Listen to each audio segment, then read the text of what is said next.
May date na rin po ba ang finals ng MUPH 2025? Okay. Tentatively, the launch will be on February 15. And yun na yung presentation ng mga candidates. So, I don't know if it'll be a press presentation or just welcoming the candidates. Yeah, basta it's going to be a grand launch. Right. It's a launch. The launch is tentatively on February 15. And tentatively, again, the finals will be before end of April or before May. Yeah, so we are going to make it earlier this time because of the election.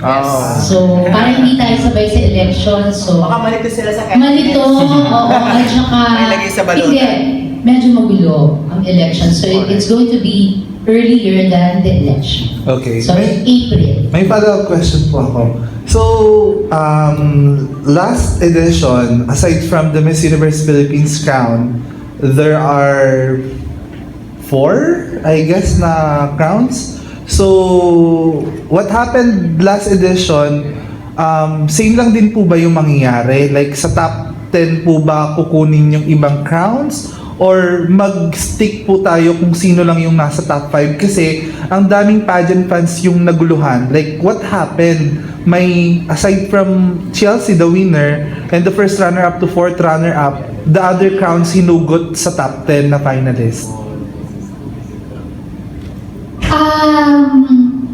Okay. Medyo mahirap na tanong yan.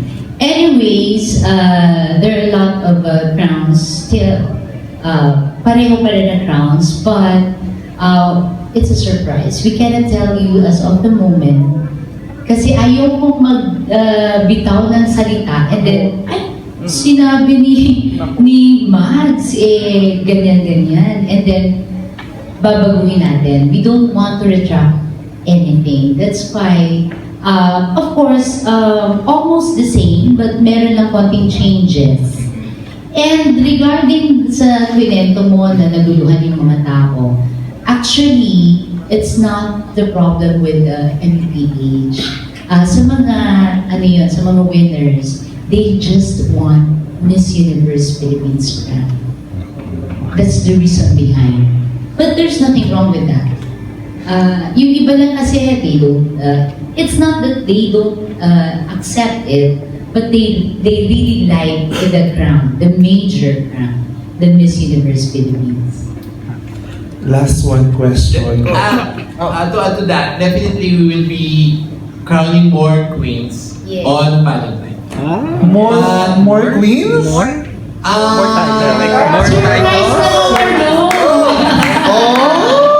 Surprise! Sa pageant fight mismo or after? Right after. Right after. Right after, di ba ginagawa natin pageant night and then right after.